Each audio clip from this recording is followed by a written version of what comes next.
Hi అండి. ఇవాల్టి వీడియోలో ఎంతో సింపుల్‌గా చేసుకునే బ్రేక్‌ఫాస్ట్ అయితే మీతో షేర్ చేసుకోబోతున్నాను. ఈ టిఫిన్‌ని రెడీ చేసుకోవడం కోసం పల్లీలు, బొంబాయి రవ్వ ఉంటే చాలండి. ఇంట్లో అందరికీ నచ్చేలా అప్పటికప్పుడు టిఫిన్ అయితే చేసేయచ్చు.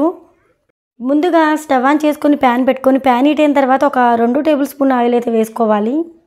ఆయిల్ కాగిన తర్వాత పావు టేబుల్ స్పూన్ జీలకర్ర, అలానే పావు టేబుల్ స్పూన్ ఆవాలు, పావు టేబుల్ స్పూన్ శనగపప్పు, అలానే పావు టేబుల్ స్పూన్ మినప్పప్పు కూడా వేసుకోవాలండి.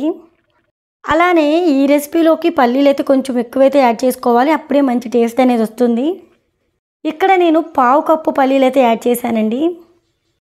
పల్లీలు వేసుకున్న తర్వాత 2 ఎండుమిర్చి కూడా వేసుకోవాలి. ఆ తర్వాత 2 పచ్చిమిర్చి తీసుకొని సన్నగా తరిగి అయితే వేసుకోవాలండి. పచ్చిమిర్చి తరుగు వేసుకున్న తర్వాత ఒక ఉల్లిపాయ కూడా సన్నని ముక్కలుగా కట్ చేసుకొని అయితే వేసుకొని కొత్తిమీర వేసుకోవాలండి. కొత్తిమీర కొంచెం ఎక్కువ క్వాంటిటీలోనే వేసుకోవాలి. ఈ రెసిపీలోకి మనకి కొత్తిమీర ఫ్లేవర్ అనేది కరెక్ట్గా తెలియాలి. అప్పుడే టేస్ట్ ఇంకా బాగుంటుంది. పల్లీలు కొత్తిమీర ఫ్లేవర్ కరెక్ట్గా తెలిస్తేనే బాగుంటుందండి టేస్ట్ అయితే. ఇప్పుడు 1 నిమిషం పాటు మంటని హై ఫ్లేమ్లో ఉంచి ఫ్రై చేసుకోండి.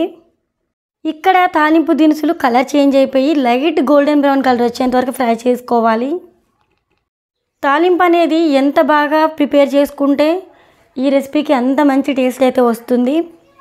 ఇక్కడ మెయిన్గా మనం గుర్తుపెట్టుకోవాల్సింది ఏంటంటే పల్లీలు ఎక్కువ క్వాంటిటీలో వేసుకోవాలి, అలానే కొత్తిమీర వేసుకోవాలి, అలానే తాలింపు కూడా పర్ఫెక్ట్గా ప్రిపేర్ చేసుకోవాలండి. ఇంకొక విషయం చెప్పడం మర్చిపోయాను, ఉల్లిపాయలు కూడా లైట్ గోల్డెన్ బ్రౌన్ కలర్ అయితే రావాలి.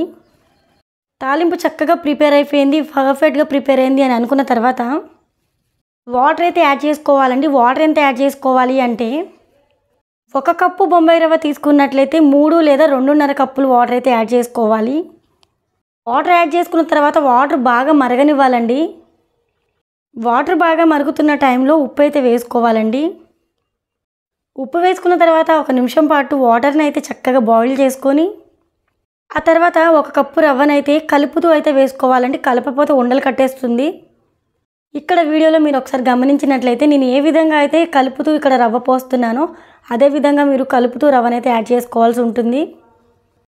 ఇలా రవ్వంతా యాడ్ చేసుకున్న తర్వాత ఈ విధంగా అయితే ప్రిపేర్ అవుతుందండి. ఈ విధంగా ప్రిపేర్ అయిన తర్వాత మూతను పెట్టేసి ఒక 2 నిమిషాల పాటు మంటను లో ఫ్లేమ్లో పెట్టి కుక్ చేసేయండి. ఎంతో టేస్టీగా యమ్మీగా ఉప్మా అయితే రెడీ అయిపోతుందండి.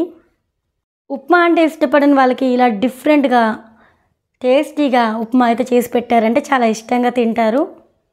ఈ ఉప్మాలో పల్లి చట్నీ కానీ లేదంటే పిల్లలకైతే పంచదార వేసి ఇచ్చినా కూడా ఇష్టంగా తినేస్తారండి. నేను చేసిన ఈ ఉప్మా రెసిపీ మీకు నచ్చిందా? నచ్చితే కనుక వీడియోకి అయితే చిన్న లైక్ ఇచ్చి కామెంట్ చేయండి.